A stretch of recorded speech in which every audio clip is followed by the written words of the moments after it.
That is the first time I've ever seen that happen here, but I suspect that standing O in this room. No, it is. It is. I mean, we've only been here 2 years, I guess, but it's absolutely true.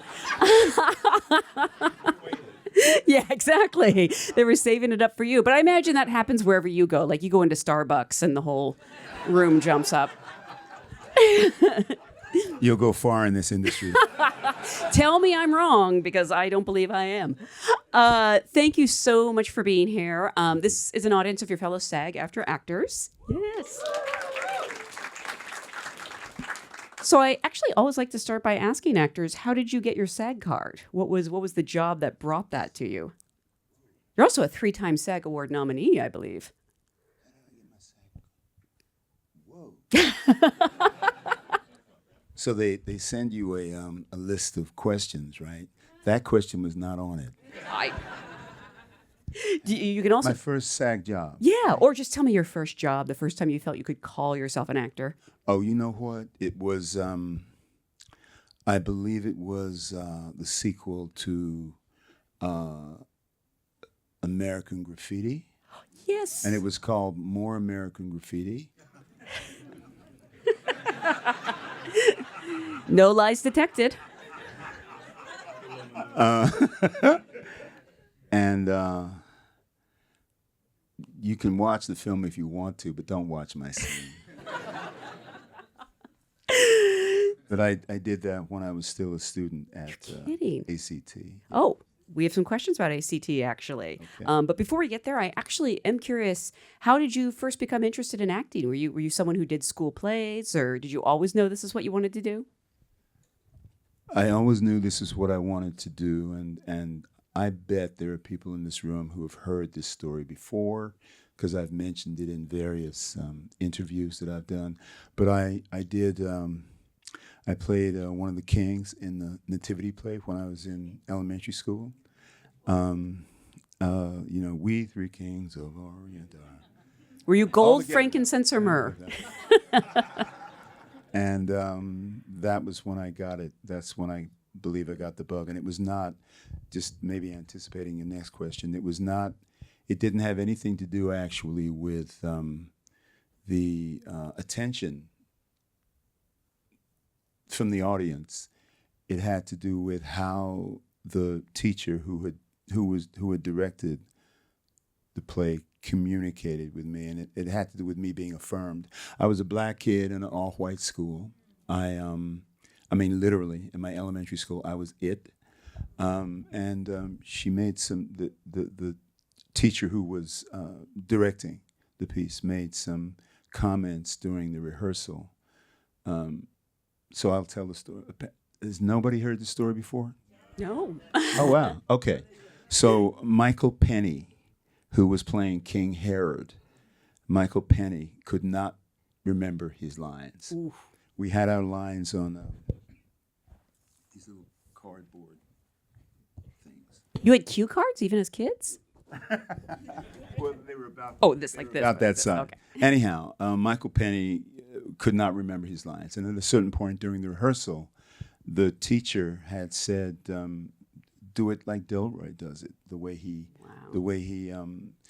carries himself." And she may not have said project, but that's what she was referring to. I was speaking in a way that people could hear me, and she said, "Do it like that." And I think that it was just being affirmed like that, and that's when I started thinking, maybe when I grow up, I want to be an actor. So. And I bet so many directors since that day have said, "Do it like Delroy does it," in various situations. So we do have. You're really gonna go far in this industry. I apologize in advance if I butcher anyone's name. I feel your pain, but we have a question from, I believe it's Leithberg. Oh, great. Wants to know, can you talk about your time at ACT in San Francisco and how that training has affected your career and your work? Sure. So I saw the reason that I ended up going to ACT is because I saw 2 productions on PBS. One was a commedia dell'arte interpretation of The Taming of the Shrew, which was brilliant. That just, whoa. And then a couple weeks later on PBS, I saw an actor named Peter Donat do Cyrano de Bergerac. And I was smitten. And I said, whoever these people are, I want that. I want some of that right there. And I guess I looked them up, and I ended up going to Chicago to audition, and I was given a scholarship. I'm giving you the Cliff Notes version. Of course, right? yeah. And I ended up going to ACT. The training was classical. It was European classical. We were not doing Lorraine Hansberry or August Wilson. This was pre-August Wilson, but we were doing a lot of the European classics, Shakespeare, Ibsen. I note that because and we only started working on the technical aspects of Shakespeare, iambic pentameter, right, in the second year. And I had specifically wanted to learn those techniques because I was afraid of Shakespeare. It wasn't that I thought I couldn't do it, but at that time, and this is 1977, there was a belief, black actors couldn't handle the language and do Shakespeare, and so I wanted, and I was intimidated by the language, and I wanted to learn those techniques. So I learned. In the second year, we started doing Shakespeare, the technical aspects of the language. And the first year we did scene work, and it was a very broad-based curriculum. We did, clowning. I did a lot of clowning, y'all. With the red nose and the wig and everything? Tumbling and dance, and we did scene work. And I remember, this was significant for me because there was a gentleman who ran the conservatory. There were two. The American Conservatory Theater was split up into two. There was the conservatory, and then there was the acting company. When I arrived and I started studying at ACT, I very quickly recognized that the work that I had seen on TV, the two productions, was not necessarily carried over into some of the actors in the company. And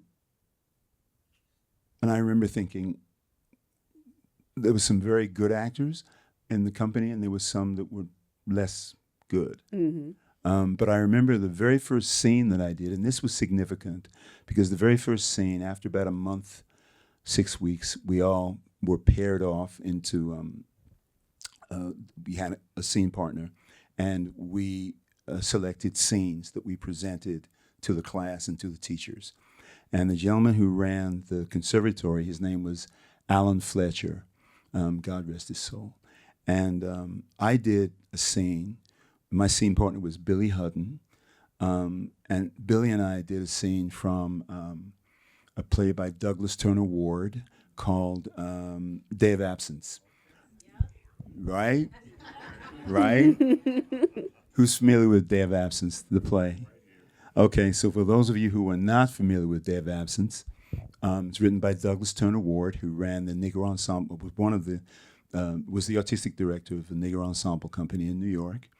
And the play it's hilarious. It's a satire, and it's set in a fictitious southern town, and the plot involves, in this southern town, all the black people disappear for a day. Right? And Billy and I did a scene from the play, and Alan Fletcher, he remarked on my concentration. He said, because in the scene, I worked with having my feet in a bowl of water. I mind, having the bowl of water and putting my feet in the water, and I did the scene with Billy soaking my feet in the water. And Alan Fletcher remarked on how I had worked with the miming my feet in the water, the bowl of water. And he said, he remarked on my concentration, that my concentration was such that he said, you watch him. And nobody had ever said that to me before. I mean, I'd done some community theater, and I'd done some, and I wasn't even sure what he meant, actually. But I guess he was the first of my acting teachers who remarked formally on a skill that I apparently had, or a talent that I apparently had. But to the question, we did scene work the first year, and then the second year we did, we worked on scenes from the European classics, Shakespeare, Ibsen, and we did projects toward the middle end of the second year. We did projects, and I was really, really, really disappointed in the projects that I was cast in, particularly after having done some of the work that I had done in the first year. Interestingly, and again, you may know this, Denzel was also in that first acting class. Denzel left after the first year because his television career was already happening for him. So he did 1 year, I did 2 years. But the projects that I was cast in for my second year were the drug dealer in a play called A Hatful of Rain. Mm-hmm. And I don't remember the character's name, but it was a Lillian Hellman, The Little Foxes, I believe. And I was really, really crushed because, I thought they were stereotypical. Yeah. And I felt that I was not being seen, and they were casting me in these parts that they felt I was right for. And that was very, very, very dispiriting. Mm-hmm. But interestingly, for all the actors in the room, and for all of you, I knew I was better than that, right? And that's something we can all relate to. Not infrequently, and I know that's a double negative, not infrequently, we're better than what we're offered. Mm-hmm. And our jobs as actors is to hold on to the belief that we have in our own talents. And as we communicate with the business, our jobs are not to allow the business to shape, despite we all have to make a living and we have to take jobs, but part of our jobs are in not allowing the business to shape our sense of who we are, right? How are you able to, know that and believe in yourself in that way at such a young age? Because, I know people who even now struggle with that. Well, I still struggle or navigate it. I think we all do, actors. We're constantly. What's interesting about, the institution of Hollywood is that one of the things that we're constantly faced with is being cast based typecasting? On typecasting. How we look, what people think about what our capabilities are or are not, and we're always fighting against that. But to your question, I don't know that the way that I articulated it for myself when I left ACT, when I graduated ACT, and let me make it clear. ACT became an MFA program. It was not an MFA program when I was there. It got its MFA accreditation. Thank you. Yeah, it's like, don't look at me. I don't know. That's more than 3 syllables. It got that thing the year after I left. Really? Yeah. but I elected to go to New York. I wanted to start my career in New York in the theater, as opposed to coming here and concentrating on television and film. And the reason that I did that was because I had a belief in myself, albeit it was somewhat amorphous, but I had this belief.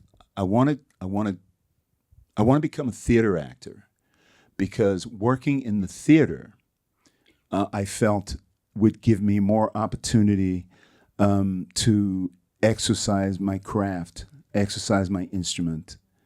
So I was aware of that as a young actor, that I knew what I didn't want. I just felt that if I came to Los Angeles at the beginning of my career, that I was more apt to be typecast as a big, black, dark man.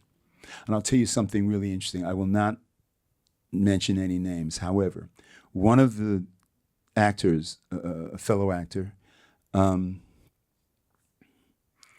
who in the second year, she had an agent down here in Los Angeles, and she introduced me. She said, "You should go to Los Angeles and meet my agent." And this guy was a big agent. I mean, I was just coming out of ACT, but she said, "You're a great actor. Your career is going to be one. Go meet. I want to introduce you to my agent." And so I came down, and I met this gentleman. I sat and met with him and spoke with him. And at the end of the meeting, he said, he referenced his client, who was my student mate at ACT, and he referenced her, and she said, I love her, and she's terrific. And I really appreciate that she's introduced you to me, but I can't take you on right now because, wait for it, no, wait for it, wait for it, wait for it. I can't, this is a true story. I can't take you on right now because I represent Bea Richards. Do you guys remember who Bea Richards? Yeah, the mama from, well, she was a wonderful actor, but Guess Who's Coming to Dinner, lots of things. He said, I represent Bea Richards, and if I represent you too, that would be, and this is exactly the word he used, that would be overkill. It's so much worse than I was expecting. I was expecting it to be bad. So, but anyhow, I wasn't trying to come to LA anyhow. Yeah. So I went to New York and started my career as a theater actor then. And you obviously got over your fear of Shakespeare because you did a lot of Shakespeare. Yeah, I did. I did some. Again, to the question about my training, ACT, in as much as they concentrated on the European classics, they did give me a very solid grounding technically in the technique, how to perform the language. And I remember I was in a production of I don't know how it is now, but one used not to say. We'd say the Scottish play. Yes. You guys know what I mean. Still. Yes. Okay. So I was in a production of the Scottish play, and you know the curse of the Scottish play, right? That something always happens. I broke my toe. In the Scottish play. Anyhow, I was doing a production of the Scottish play in Cincinnati Playhouse in the Park, and a couple of there were a couple of British actors in the production, and one of their friends came to see the production. And I was playing, one of the lords. I wasn't playing the Scottish king. So I was playing one of the lords. And I overheard the guy say to my castmate, my British castmate, he said, I really heard some poetry out there tonight. Mm-hmm. And he was remarking on my facility with the language. And ACT gave me a very solid introduction to the language and how to navigate the language. So that's great. It was good. We have a question from James Nichols. Kind of. Can I just say one other thing? And this also is kind of indirectly connected to, indirectly connected to my training at ACT. Introducing me to okay, so we know that when we're doing Shakespeare, there are the iambs, iambic pentameter, the 5 beats in each line, right? And that gave me an awareness of how to at least attempt how to dance with the language, how to, and so later on, when one is now introduced to Lorraine Hansberry, August Wilson, language plays, and there are these long arias, right? It helped me understand how to dance with that language, how to ride that language. Because particularly when you're doing August Wilson, and August writes these arias, and you can't give every word in an aria the same value because you will be on stage for 6 hours. And one doesn't want that.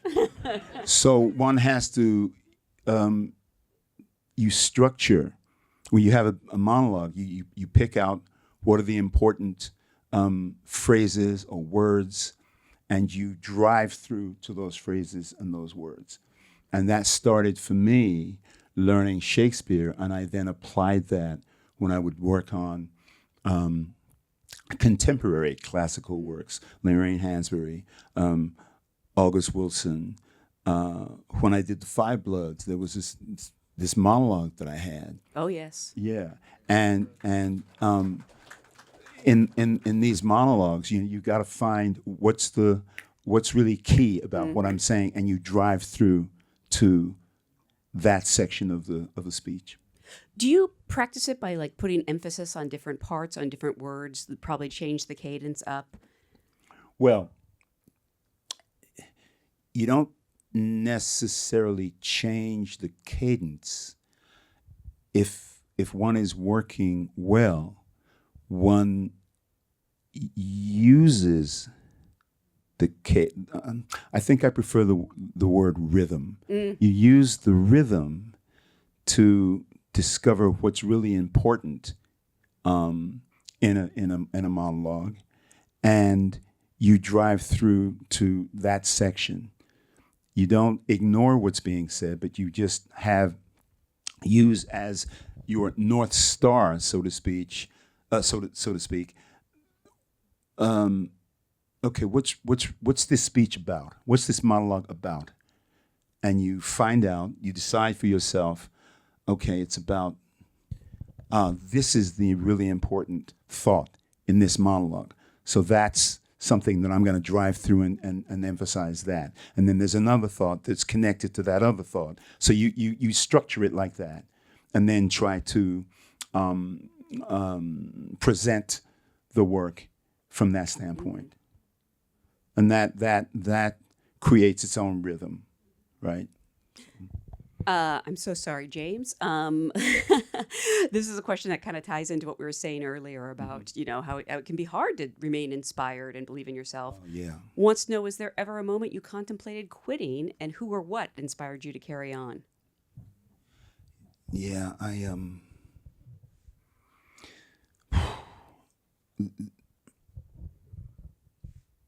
don't know that I thought about quitting per se, but there were moments when I was just overwhelmed, and it was just too much, and I just needed a break. And I remember in the this must have been in the early 1980s, early mid 1980s, and I was walking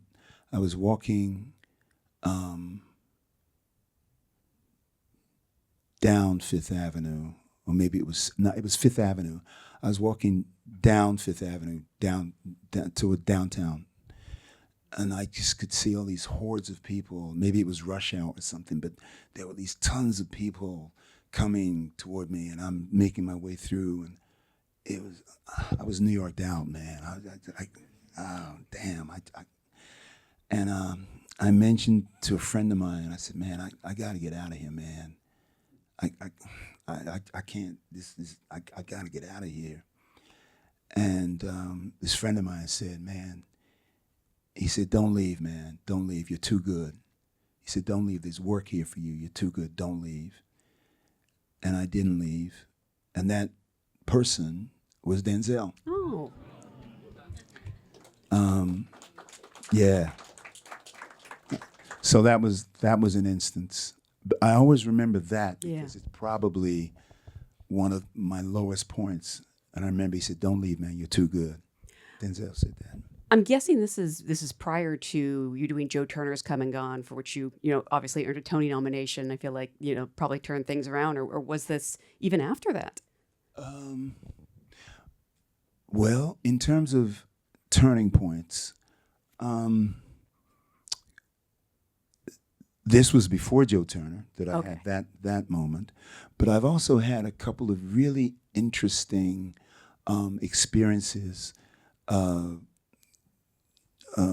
that were, I consider, God. So one instance was, I'm thinking there were a couple. So my first job in New York was understudying in at the Public Theater, New York Shakespeare Festival, in a production of a play called Spell Number 7 by Ntozake Shange. And Ntozake Shange had written for Colored Girls, who considered Suicide When the Rainbow Was Enough, big, huge hit. Then she wrote a play called it was either called The Photograph or The Photographer. And then her third play was a play called Spell Number 7. And I was hired after being in New York for 6 weeks. I was hired to understudy in that production. And I remember I'd been in New York 6 weeks because I remember some of the actors in that company, when they found that I'd only been in New York 6 weeks, they were like, huh?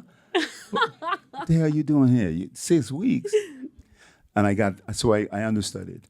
And then I went to Denver to do the Denver Center Theater Company, to be in the inaugural company of the Denver Center Theater Company. Then I came back to New York and I did what we used to call a showcase production. A showcase, who knows what a showcase production is? Oh, yeah. Okay, They still do. so a showcase, they still do that? Do they still do them out here? Well, a showcase where they just give you car fare. That's your payment. They give you car fare. You got paid? I got car fare. So I did this showcase production of Lorraine Hansberry, a really interesting play called Les Blancs. And then I didn't work for like 8 months. It didn't work. Nothing. I couldn't get arrested. Nothing. And it was 8 months.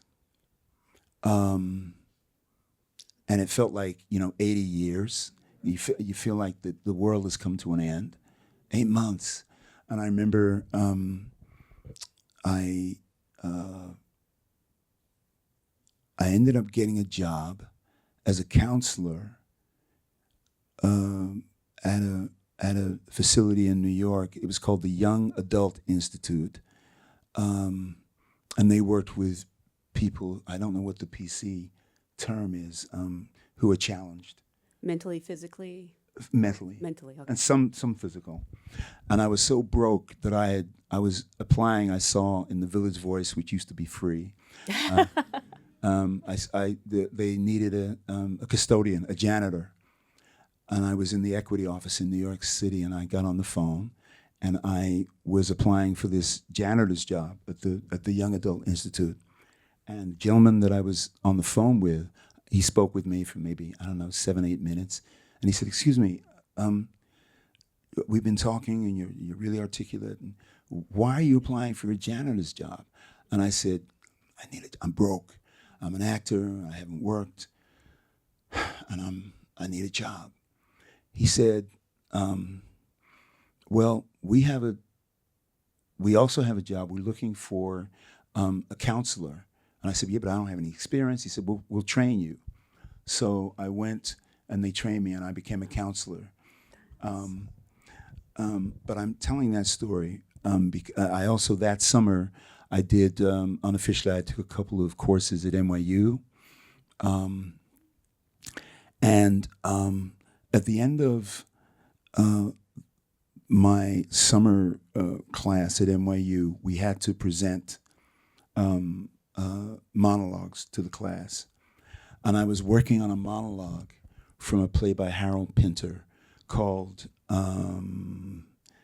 it was not The Dumbwaiter, it was The Caretaker. Mm. I was working on a monologue from The Caretaker. And somehow, somebody, I found out about a man named Earl Hyman. Earl played the father in The Cosby Show. Yes. But he was also a classically trained actor. He'd been in Europe, had a big career in Europe. So somebody introduced me to Earl Hyman. And I said, Mr. Hyman, you know, I'm an actor. I haven't been working for a while, but I'm working on this monologue from The Caretaker. Excuse me. Can I show it to you? And he said, sure. So I went to his apartment. He lived in Manhattan Plaza. I went to his apartment, and I did my monologue for him from The Caretaker.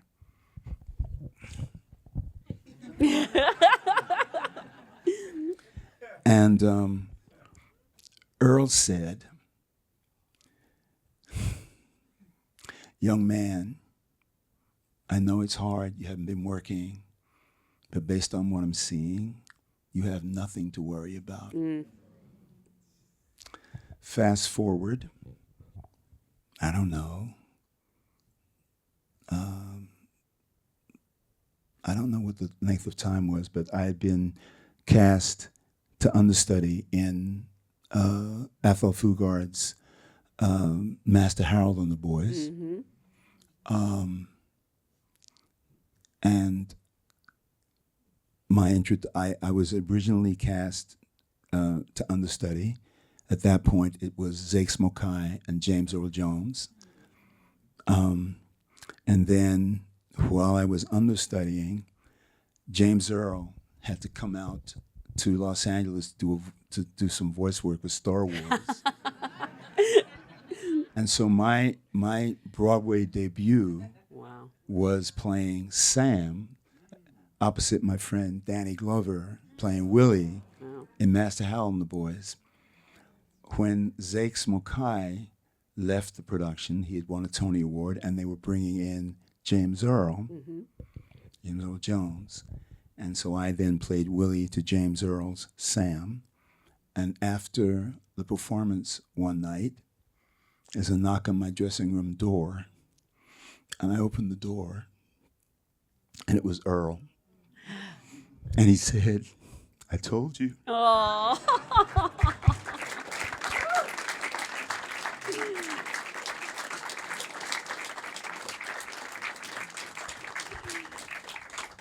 And the other story I'll tell you, and this is to your question about when I consider God has interceded. You guys remember L.A. Law, right? Oh yes. Right, right. It was big. It was big. And the first few seasons it was on, and then after a few seasons they were revamping the cast. Yes. Right. Oh yeah. And I got called to audition, and I went in and I auditioned, and as I was preparing my audition, you know, I'm thinking, I don't look like Blair Underwood.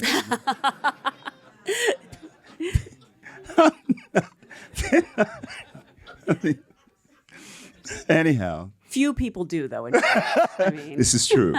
So anyhow, the character that I was auditioning for, a lawyer, and somehow he was described as just not, he was always moving, and he was just, his relationship to the earth was tentative, and he was just always moving.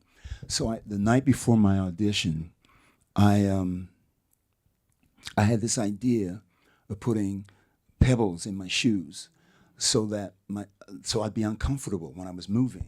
So I put these pebbles in my shoes, right?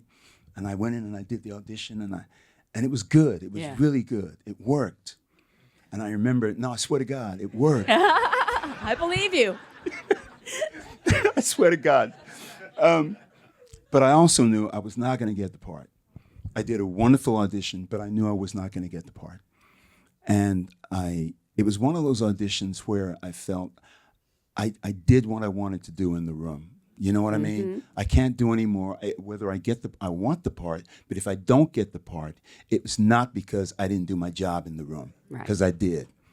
So I do the audition, and I was on 6th Avenue. I'm walking down 6th Avenue, and I stop at a light, and this car pulls up. He stops at the light, and he looks, and he says, "Man, are you an actor, man?" And I said, "Yeah." I think I had done an episode of a TV thing that called Hawk, A Man Called Hawk. Oh, yeah. Right? I'd done one episode. And the guy said, "Are you an actor, man?" I said, "Yeah." He said, "Yeah, I saw you, man. I saw you on TV." He said, "Man, I don't know what's going on with your career, but you know what? Keep working, man. You're talented, man. You got it." And then he took off. Wow. And I just felt that in context of coming from an audition where I knew I wasn't going to get the part, that was God saying, "Don't stop. Right. Don't stop." And I think the moral of the story for all us actors in the room is, you take these signs, right? And it may not mean anything to anybody else, but we need these little signs to help keep us going in the face of what oftentimes can look like a gargantuan, like a hill that you're trying to climb, and there's just all these obstacles. We have to find the ways for ourselves to keep going. Yeah. I'd actually love to know if anybody else saw that guy, or if it was just you. You're like, you all saw that, right? Here's the thing. Here's what's important. I saw the dude. That's right. That's all that matters. You did start working a lot more in film and TV, though, especially in the 90s. Yeah. Yes. I'm sorry. Go ahead. Oh, no, I was just going to mention, because it's come up in a few of these questions, 1992 marked your first collaboration with Spike Lee. Yeah. With Malcolm X. Yes. Is it true that you were offered a role in Do the Right Thing before? Oh. Well, I wasn't. No, he asked me, or not Spike, the casting person asked me to come in and audition for Do the Right Thing.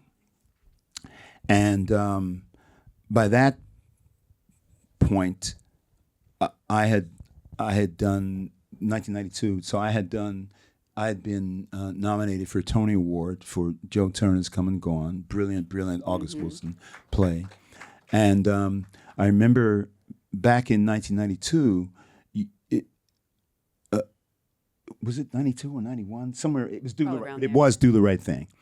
And they would never give you the script. You would get the sides. You would just get the scene, right? And I went into the casting director's office in New York, and I read the sides, the scene, and I just felt like, no, there's not enough here for me. So I decided not to go in and audition. Thankfully, Spike didn't hold that against me. And when he was casting Malcolm X, he came back around.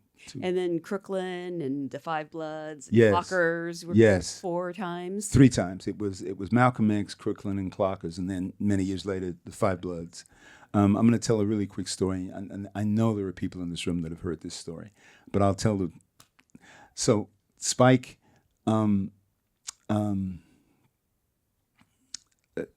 came around, and when he was casting, after I had said no, I declined to go in and audition for Do the Right Thing.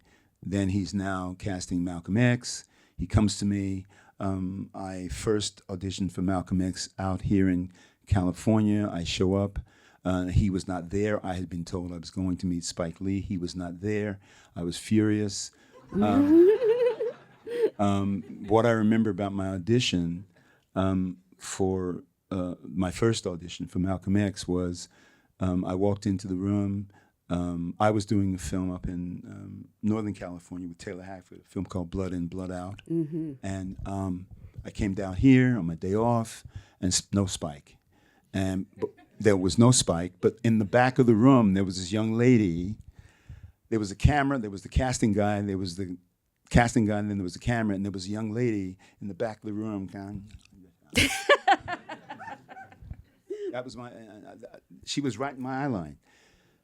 Anyhow, I do the audition, and I'm furious, and I call my agent at the time, and I say, what the hell was that? I'm going back to New York, and I want to meet Spike. So a few weeks later, I go in and I meet Spike. Denzel and I auditioned together. I knew Denzel from ACT, of course. So we do the audition. I then had to get on a plane and come back to Los Angeles to do a reshoot on something. By the time the plane landed, I checked some of you guys don't, we used to have answering machines. Oh, yes. Yes. I remember? Right? Yeah. And you check your answering machine. Oh, yeah. I loved recording the intro to it. It was my time to shine. So I checked my answering machine, and my agent at the time said, you got the part. I said, whoa, great. And here's the money. Oh, no, I'm not working for that. Give me some more money. Shit. So, they were not moving off the money. So then I started getting calls that Spike wanted to talk to me. Spike was trying to get a hold of me. And I said, no, I'm not talking to Spike. Well, because I knew he was going to just try to get me to do the film at that money. I'm not trying to do that. No. Agent, you do your job. Do your job. Get me more money. Then I got another call. Spike really wants to talk to you. I'm not talking to Spike. No. Then I got a third. Spike, and my wife is saying, talk to Spike. So I'm not talking to Spike. Let the agents do their job and give me more money. Long story short, he pulled the offer. I was out here. I was up in the hills by the pool, was visiting some friends. It was a Friday afternoon, and I get a call. They've pulled the offer. What? They pulled the offer. Okay. My wife says, I came into the room and I was gray. She said, what happened? I said, they pulled, I told you to talk to Spike. It was a Friday. We were coming back to the East Coast. We were living in Englewood, New Jersey, so we had to come back. My father-in-law was in the hospital. My lady's from Philly, so we came to Philly. We visited my father-in-law. Philly in the house. Yeah. All right. Did a prayer circle. I had been on the phone with one of Spike's producers, and I said, what happened? He said, man, Spike was trying to get a hold of you. And I said, well, can I talk to Spike now?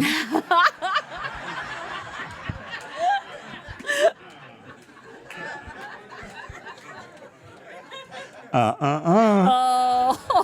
It was too late. They had offered the part to Sidney Poitier. And it was a Friday, and his producer said, Sidney has the script, and he has the, he's going to tell us on Monday whether he's in or not. I knew Sidney was doing another film because I had auditioned for that film, a film called Sneakers. Oh, yeah. And Sidney had gotten that part. And so I knew Sidney was doing that part, that film. But more to the point, for all the actors in the room, I just felt that West Indian Archie in Malcolm X was my part. Mm-hmm. I just. So, finally, I get Spike on the phone. He says, "Man, Sidney has the script, and he's going to let us know by Monday if he's in or out." I said, okay, "I'll call you. I'll let you know." Monday evening, my phone rings. And Spike says, "Okay, man, Sidney passed. You're in." Okay. Oh my God. But what did I do the film for? How much did he pay me? Exactly what he had offered me. So the moral of the story, it ain't always about the money. Yep. I love you were both playing hard to get with each other for a while there. You have worked with so many amazing directors, Spike, and obviously this year Ryan Coogler, and I just recently rewatched Cider House Rules, Lasse Hallström. Yeah, such a fantastic director. What is it that you hope for when you show up to a set? What do you want from a director? As you mentioned, you're a director yourself. You've directed for stage, and I think you're trying to direct a feature. My first feature, correct. Correct. What do I look for? By the time, excuse me, by the time I show up on set, and in other words, I've been hired, we've agreed to work together. What I'm looking for from a director is to be as good as his or her word in terms of whatever it is we've discussed about the journey of the film, the journey of the story that's being told, and what my contribution to that will be. So what I'm looking for is a maintaining of that relationship, because, the process, one meets the director, and one talks and we discuss, and then the producers say, yes, we want you to do this. So a series of tacit agreements have been made, right? So what I'm looking for is that as we start the journey, that journey will be consistent with what the work we've achieved, the work we've agreed to pursue. One doesn't always get that. The thing is, working for the camera, ultimately, the performance is in the hands of the director and the editor. You do the work on the day, and it's wonderful, but then you have to let it go, and they take it, and the work goes through the editing process. And again, I guess I won't mention any names, but I've had some disappointments in terms of doing the work, and then you see the finished product, and significant parts of the work have been cut out. So to your question, I just want, and actually I'm not going to say I expect it because I know better, but what I want is I've agreed to do the project, I've agreed to do the film, and what I want is to work in such a way that's consistent with what we've agreed, the journey that we've agreed to travel together. Yeah, and it's sure. Go ahead. I'm stepping on applause. I shouldn't do that. And there's few things worse than realizing you might have agreed to something else, or you might have a different idea of something. And I don't know what you do when you have that realization. I guess that's where acting comes in. Well, if look, let me be honest. I have been very fortunate, right? Knock on wood. I've been very fortunate. I haven't had too many of those kinds of experiences. I can think of a couple, and yes, in the one instance that I'm thinking of, and this was in the late 1990s, a film that I did. And it is where acting comes in, and it is where one's technique comes in, because at that point, if whatever's going on with between the director and the producers and the direction is it's veering away from what's been discussed, one then has to just continue to do one's job to the best of one's ability. One is working with the text, the script, and one works. Okay, the scene is about this. I'm going to work in the way that I work, and the chips are going to fall where they fall. And so it's a question of, at that point, of being professional, and doing your job, and understanding very clearly the things that one cannot control. Mm-hmm. And it just comes down to doing your job, and they're going to do what they do. Has that ever happened, and then you got the best reviews of your life for that performance? Because sometimes you don't know what's working. You don't. With Sinners, the first cut of Sinners that Brian showed myself and a couple of the actors. The monologue in the car, my monologue, and now in the script it was a 3-page monologue, right?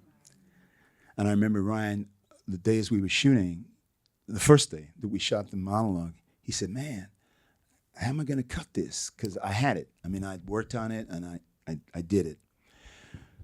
He showed me the first cut, and the monologue had been, there was not too much left of what I had worked on. Even, and I don't think Ryan will mind me saying this, the scene with the chain gang was out.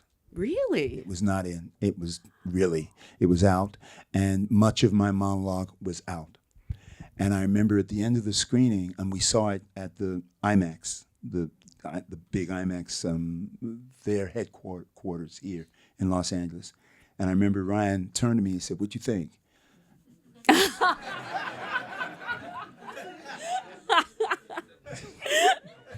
I said, "Man, can we talk, man?"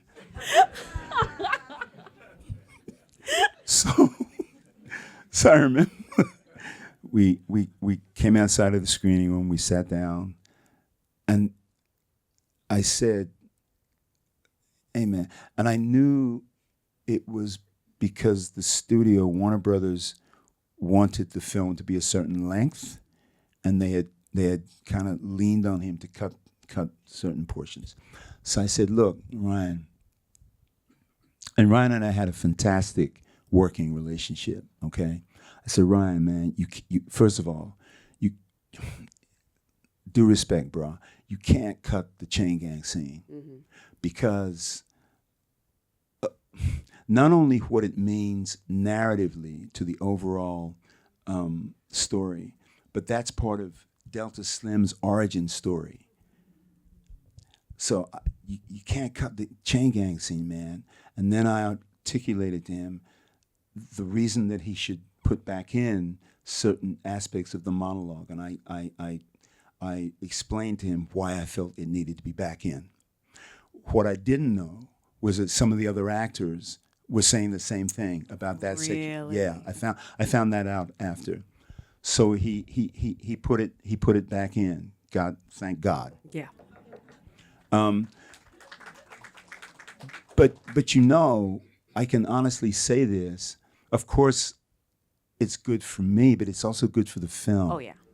That's there, right? Yeah. But that, you know, that's an example of the regard. I'd like to believe it's an example of the regard that Ryan has for me as an actor, but also in terms of his vision for the overall narrative, for the overall story, and understanding that those scenes were critical to the telling of that story. Yeah. I mean, well, that's we're just going to jump ahead to Sinners because, my God, that's what's, so one of the things that's so wonderful about that movie is on the surface, you can enjoy it as a vampire flick. But underneath, there's so much going on, so much history, has so much to say. Was there a moment when you sort of realized how much it was resonating with people? Oh, okay. Yes. When I started hearing, so first of all, I'm just going to backtrack. When Ryan first sent me the script and I read it, and I said, I sent him an email and I said, "Oh, it's a wonderful script. If I am seeing this accurately, you're using the vampire genre to speak about this and this and this and this and this, right?" And he said, "Right." So I knew that I always felt that the vampire genre was a conduit only to tell a much larger story. To your question, I actually was in Australia when the film. Well, no, wait a minute. I'm sorry. So we did the premiere in New York. We then did another premiere in London, and then I left immediately to go to Australia to do a film. I became aware that it was hitting the zeitgeist, that it was a cultural moment when my phone started blowing up. and I'm getting all these texts. Oh man. But it was people were going back, even at that early stage, they were going back and seeing it 2 and 3 times. I've talked to people who've seen it 5 times. No exaggeration. So I knew when I started hearing about that and getting texts on my phone, oh, this is bigger than, this is some other phenomenon at this point. That's when I started understanding it was a zeitgeist. I called it a cultural moment. It was a cultural moment in a similar way that Malcolm X was back in 1992, the first Black Panther, these cultural moments, these works that transcend themselves. And I became aware of that when I started getting these texts and realized people were telling me I saw the film 2, 3, 4 times. Yeah. I saw some Sammys at Halloween. I don't know if you saw any. I saw one. Who was it who just, oh God. It was, just recently, somebody showed me a photograph. Said, look, Yeah. I was, what's Jack's character's name? Jack. Oh, God, Remy? Remick. Yes. Remick. I was Remick. Look. Do you have the banjo and everything? Yeah, he had the whole thing. I love and the it. blood coming back. You got to do it with the blood. Oops, sorry. No, to speaking to that point, I knew it was a big cultural moment when my 83-year-old mother left the house to go see it. And she had no idea that it was supernatural at all. She had just heard it was this beautiful story about, God and history. Yes. Yeah. It's about all of those things. Yeah. And so much more. I mean, and it's so wonderful that it was well received, because I'm sure you've worked on things that you were very passionate about. Maybe people just didn't discover them at the time.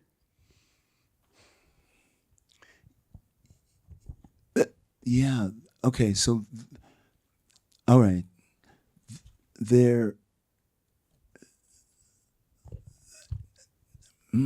I have a number of responses to this. No, one of them is not a film that I was passionate about. It was a film that I was in. So I did a film many years ago, and I just had a cameo. It was a film called The Last Castle. Oh, I love that movie. Robert Redford and Gandolfini and Mark Ruffalo. Rod Lurie. Rod Lurie directed it. Yeah. And I just had this. And this is an interesting thing about how the business works. All of the test screenings through the roof. And then the film was released and just died to death. And so that's not a film I was passionate about, but it's certainly a film that was poised to do, and it just didn't. In terms of my own experience, there probably are. You know what? Oh, okay. Crooklyn. Oh, yeah. Crooklyn, right? When Crooklyn came out in 1990, I love how everyone here knows. in the early 1990s, no, it wasn't 95. It was 94? not. Y'all got your phone. I know you got your phones. I don't think there's reception I here, want to say it actually. was because Clockers was 94.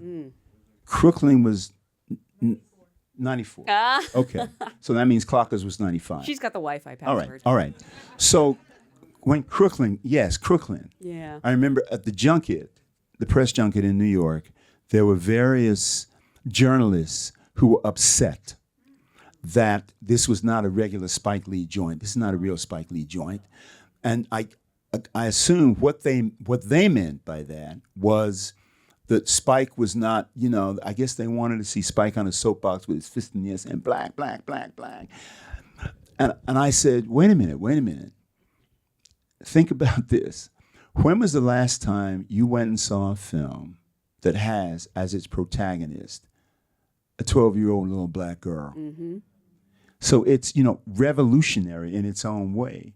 It didn't do a lot at the box office, but my God, it's endured. Yeah. Right? To the point where, I forget the year, I want to say it was maybe I was still doing Good Fight. So it had to be 2018, 2019. and Crooklyn was voted the most quintessentially New York feature film Really? across the board. That's amazing. Yeah. So Crooklyn was Yeah. a film that didn't do, but it's endured. Yeah, and definitely discovered a second life Absolutely. on video. Absolutely. No, I love The Last Castle, and I remember finally seeing it and being like, why did no one tell me this was good? I feel like the critics kind of didn't respond to it. I don't know, but I Yeah. just know that it like died to death Yeah. at the box office. I also remember like people like were disturbed seeing James Gandolfini playing someone kind of perceived as weak. Was that what it was? I think I remember hearing that. I don't know Huh. if that's, Because then he was at the height of his Sopranos thing. Right? Yeah, it's a typecasting thing. Typecasting, Yeah, people yeah, didn't know yeah. what to do with that. He was Yeah. really good at it too. Yeah. Just because you invoked your fantastic performance on The Good Fight, we have to bring that up because Adrian Boseman is one of these characters that people respond to so much, and you got to play him for so many years. Why do you think people loved him so much? Also, some of the greatest monologues ever on TV. I honestly do not know why. This is what's interesting, and this is what I learned actually many years ago. I don't confuse whatever my experience is on a project. I don't confuse that with the audience appreciation. And on some level, but I'm going to get to the Adrian Boseman, but on some level, the reason I have a hard time answering is because I kind of let it go. I remember years ago doing, and I will get to Adrian Boseman, I promise, but I did this film, Romeo Must Die. Oh, yeah. And I got to tell you, the draft of the script that I got, and my agent at the time said, "Don't do this." But there was, okay. I'll tell you what I did. I don't know if this is good or bad. I don't know. This is what I did. This was the calculation. I met with the producer, Joel Silver, in New York, and he and I had some conversations. And he said, "Look, I know it's not good right now, but work with us. Work with us on the script. Help us." I said, "Okay." And the calculation that I made was, if I do this film, I had also been offered a film called Gone in 60 Seconds. Yeah. And I don't know if this is a good thing or not. What Joel Silver was offering me to do the film, the money he was offering me to do Romeo Must Die, I calculated that if I did that film for the money he was offering, that Jerry Bruckheimer, the producer of Gone in 60 Seconds, at that time, you know, I don't know if they do it, quotes. My quote would go up. Oh, yeah. Okay, my quote would go up. If I did Romeo Must Die, the quote would go up. And that meant that when Jerry Bruckheimer looked at my quote and wanted me to do Gone in 60 Seconds, he'd have to...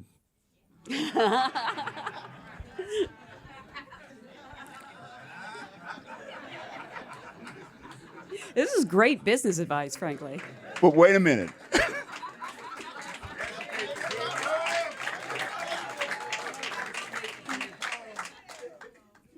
So I worked with Joel and the cast, and to my surprise, when Romeo Must Die came out, people really, really liked it. At that time, it introduced me. We had worked on the script, we had improved it, and it introduced me to a whole other demographic, young kids who were Aaliyah fans. I must confess that when Joel offered me Romeo Must Die, I did not know who Aaliyah was. I did not know who Jet Li was. I knew nothing because I hadn't seen the Lethal Weapon films. I didn't know any of that. So I did Romeo Must Die, and when it came out, it was a hit. And there were fans of that film. Oh, yeah. Yeah, right? Adrian Boseman. In my opinion, the first season of Good Fight was the most potent, in my opinion. I guess all I can tell you, I don't know why people liked Adrian Goldman. You know, there was the suits and the bravado and the, you know, and I owned it. You know, I embraced it. But what was interesting about my experience on the Good Fight was after that first season,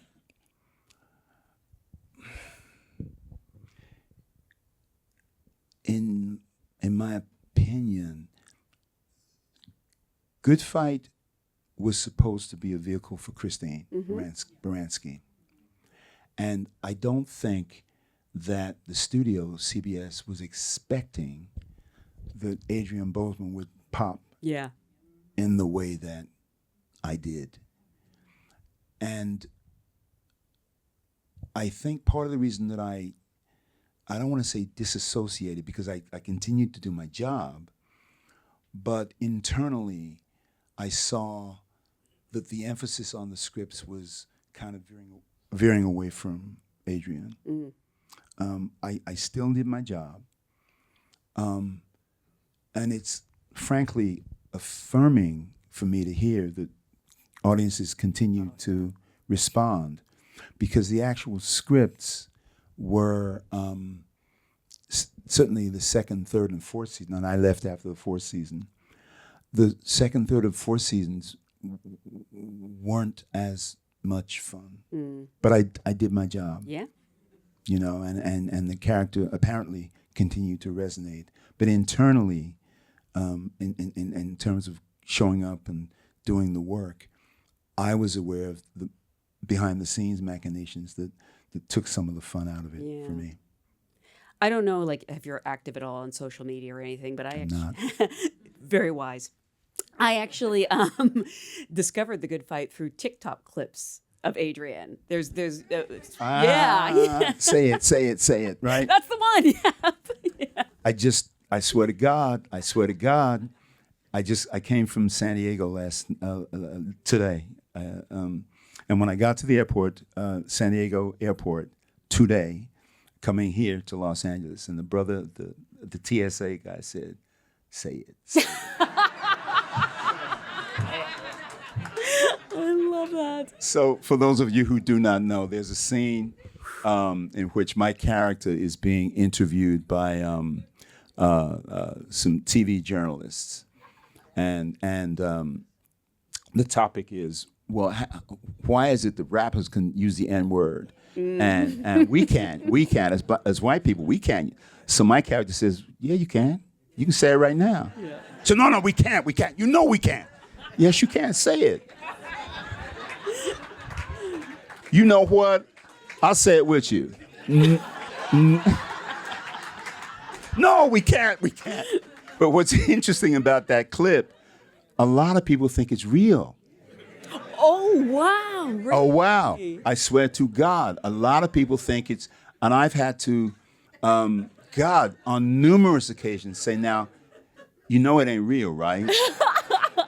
That's not me. That's Adrian. Yeah. But what I've discovered about that clip is that what I feel about that clip is that the sentiments in the scene are so real and resonate so keenly, particularly for Black people, that it just they think, because we know what y'all say behind our backs.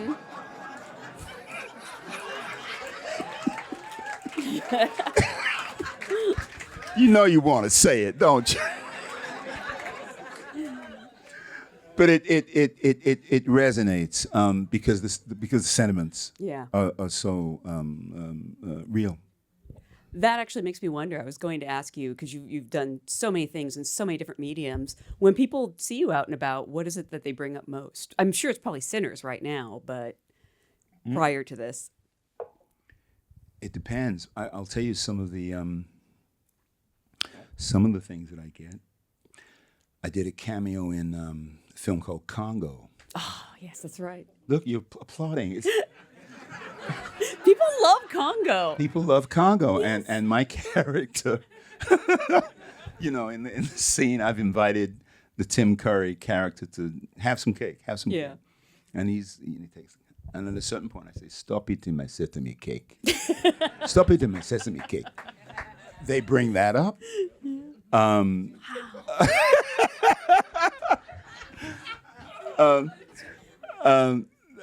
I was at a Whole Foods, I don't know, 2 years ago. I pull into the parking lot, and these two. Now, by the way, I will tell you that this episode that I'm about to is in my book, so you got to buy my book next year. That's right. You have a book coming out. So I pull into the parking lot, and these two dudes pull up next to me, and they say, "Well, you, what's that film, man? Congo, right?" And I said, "Stop eating my sesame cake." Yeah, that's it. So I get that. Yeah. I do get Adrian Bozeman and say it. I get that. I don't know. It's stunning to me. But the flip side of that is my wife and I were in Venice in 1997, and we were in St. Marco's Square, and we were walking across the square, and this gentleman, huge smile on his face, and he says, "Oh." I say, "Hey man, how you?" And I do my movie star. "Hey man, how you doing?" "Oh, I love you, man. I love you. Look, listen." And he starts saying this stuff, and I'm not following what he's saying. And he's talking, and he's saying all this stuff, and I realize, wait, it's a monologue from Pulp Fiction. Oh. And I say, "That's terrific, man, but I'm not Sam Jackson." There's a very famous interview where Sam Jackson is mistaken for Lawrence Fishburne, if it makes you feel any better. Well, no, listen. Are we doing that now? Okay. So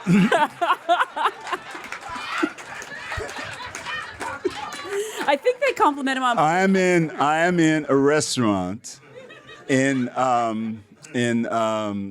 Studio City in the early 2000s, about 2002. I'm sitting having a late night meal with a friend of mine, and a family across the way, a white family, and the guy does this, and I say, and he comes over and he says, "What's the boxer's name? Who's the boxer?" No. Muhammad Ali? Holy... Comes over and he says, I don't want to interrupt you, Mr. Holyfield, but I love you, and I say, "I'm not Evander Holyfield," and he says,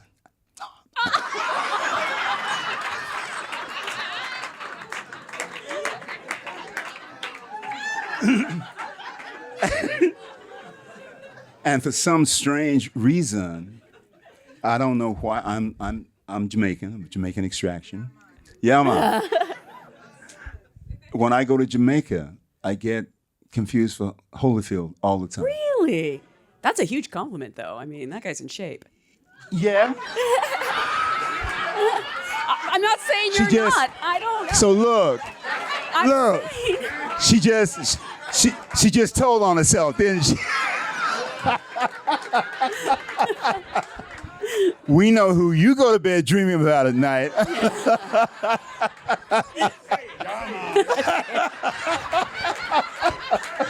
Honestly,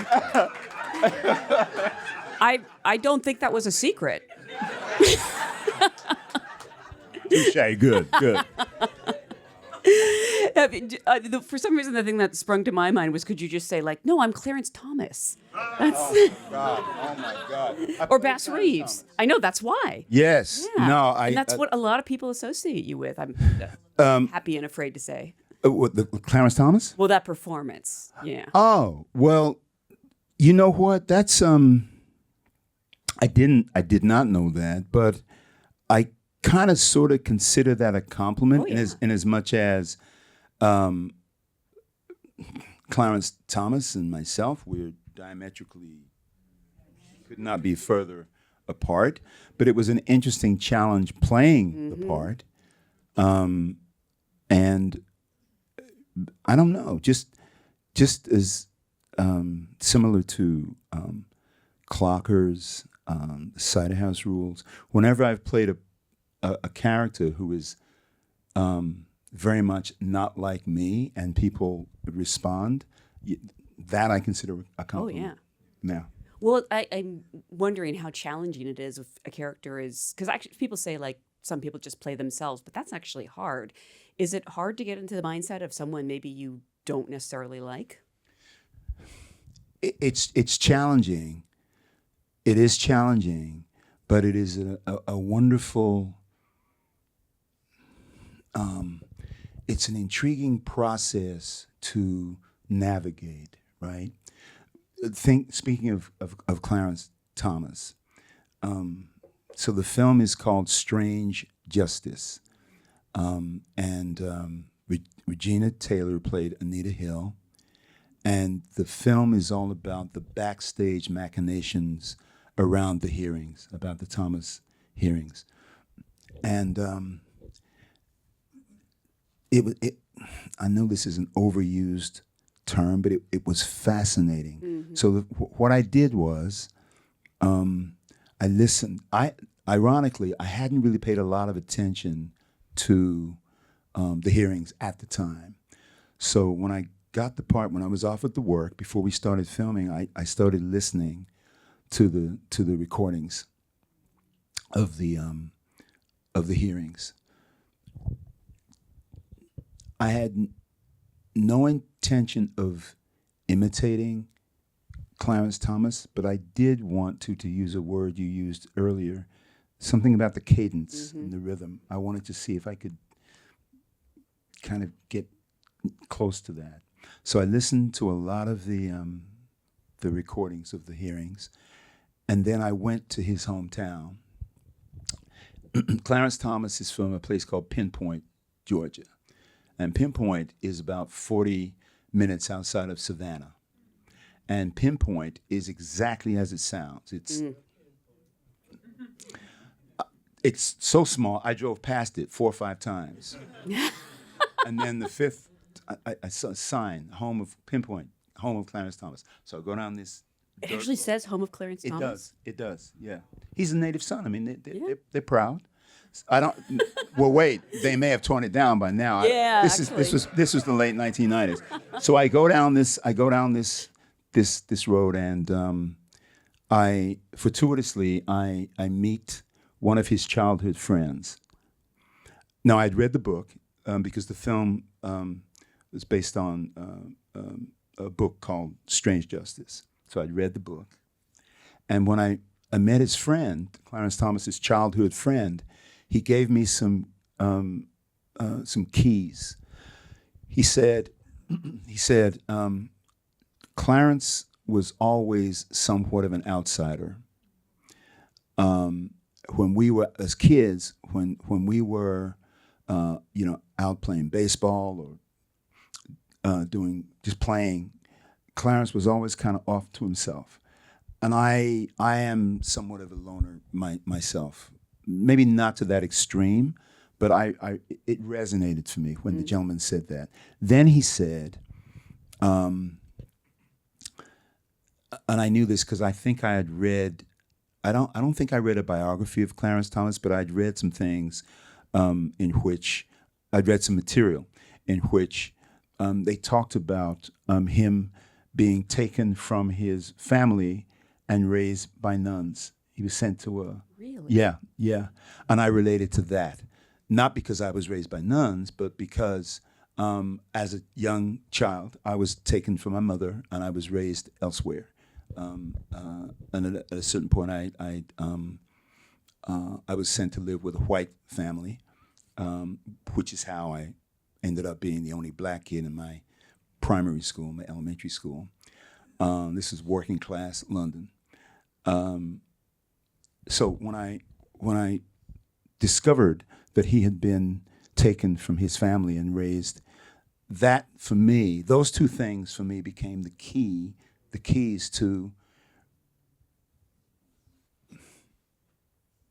understanding, empathizing, humanizing him for me and whatever my depiction would be. Because as actors, we all know, right?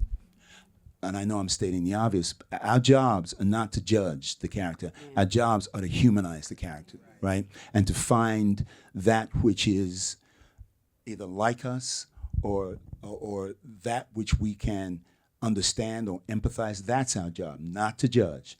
So in those two instances, I found my key, my way in, right? And ultimately, and I always say this when I'm talking about this film, I feel that I discovered something else about Clarence Thomas. I also discovered that he had been coveting being on the Supreme Court for years. Really? It was something that he was kind of sort of laser focused on. And me being kind of laser focused on becoming an actor, there was a connection there. And I believe, I don't know if you guys remember, but around the time of the hearings, one of the nephews of one of the candidates was on trial. Oh, yes. You remember that? Yes. He had blue dots. He had sexually assaulted this lady in a motel. You remember that? Oh, yeah. And he got away with it. He walked. And I believe, right? Yep. It was around the same time. And I believe that Clarence Thomas looked at that and said, wait a minute. Okay, there's this imbalance. Mm-hmm. Am I going to allow this woman, Anita Hill, and her accusations to derail something that I have been coveting my whole life? Hell no. So you know what? No, I didn't do it. And I believe further, had they not broadcasted to the world those hearings, had it been more private perhaps, maybe he would have admitted, maybe it would have had a different outcome, but that's not what they did. They broadcasted to the whole world. And I believe that he was saying, okay, you're going to do this to me? I didn't do it. And frankly, I have to say this. I mean, he got me when he said high-tech lynching. When he evoked that, not that I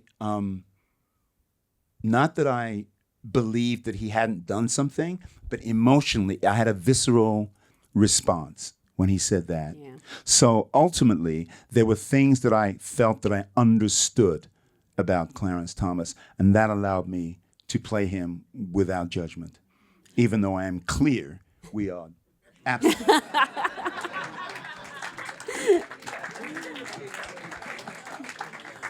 Well, I'm sure he also believes too that he's doing this for the greater good. I don't know what that you don't man think so? believes. No, I think. I mean, when it just doesn't. No, I don't know. No, I think he's far more self-serving, far more cut off culturally. I mean, it just when you think about Thurgood Marshall, you can't even say his name in the same breath. Right. No. I am curious because it sounds like, I don't want to say it was a hard role for you, but because as actors you sometimes have to put yourselves through these traumas emotionally, sometimes physically, and your body doesn't always know the difference. Is there something that you do to sort of let go at the end of the day when you have a particularly challenging character? I'd like to believe at this point in my career that I'm disciplined enough and have, I want to say, knock on wood, that I'm disciplined enough and have enough of a grasp on my instrument, my acting instrument, that I do not confuse the two. Now, having said that, my wife says that when I was playing Rodney in Clockers, that I brought some of that home. Now, I wasn't slapping around or anything like that, but there was something psychically, something that she did not like.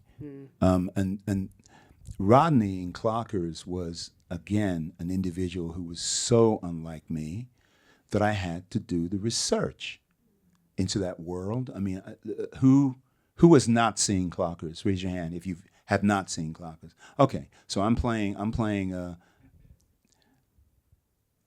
entrepreneur. This is true.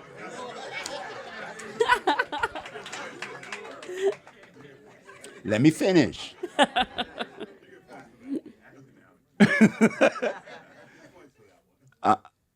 Okay, and when I say an entrepreneur, this is a man who. So first of all, Clockers is based on a book by Richard Price, Clockers. And when Spike offered me the part, I met with Richard, and I found out from Richard that the character that I was being asked to play, Rodney Little, was based on a real person, Frankie, who lived in Jersey City. So I started hanging out. I said, I'd like to meet Frankie, and they arranged for Frankie and I to meet, and I started hanging out with Frankie because I wanted to get some insight into that world. I refer to him as an entrepreneur because he had his real estate license. He had a corner store, like a bodega type spot. In the back, he ran craps. He ran a crap game. Real estate license, crap game. He had the store, and he sold drugs. But he didn't sell the drugs. He had these kids on the street selling the drugs for him. Clocking, that's the term. They were on the clock selling these drugs.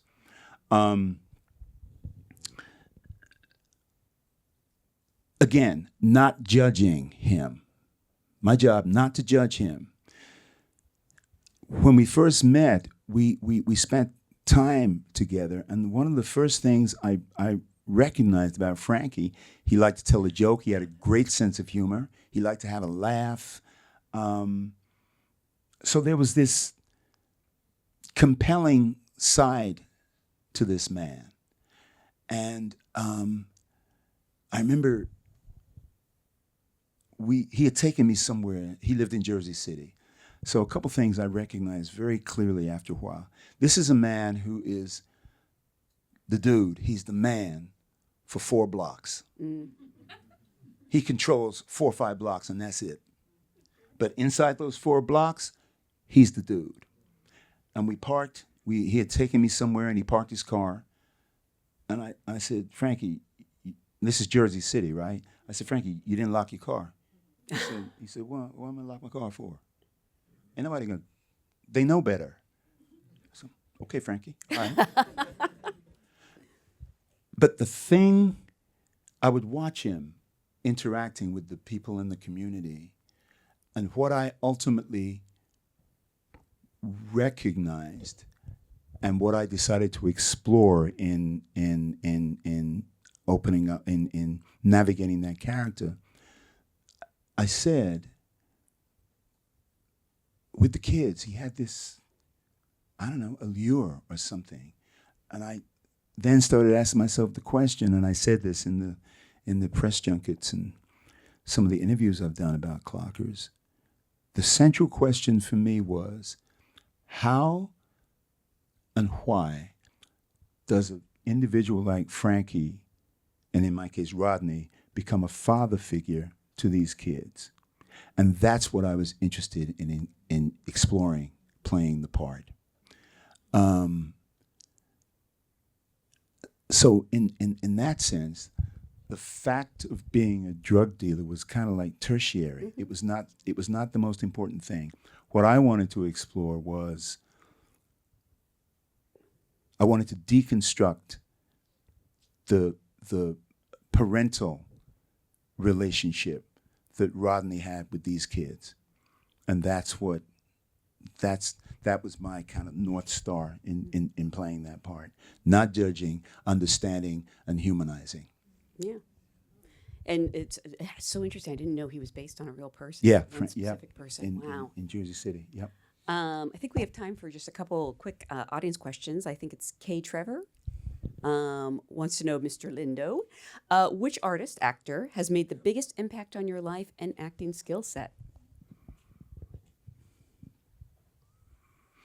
There's no one. There's no one. I can tell you a few of the actors who I really admire.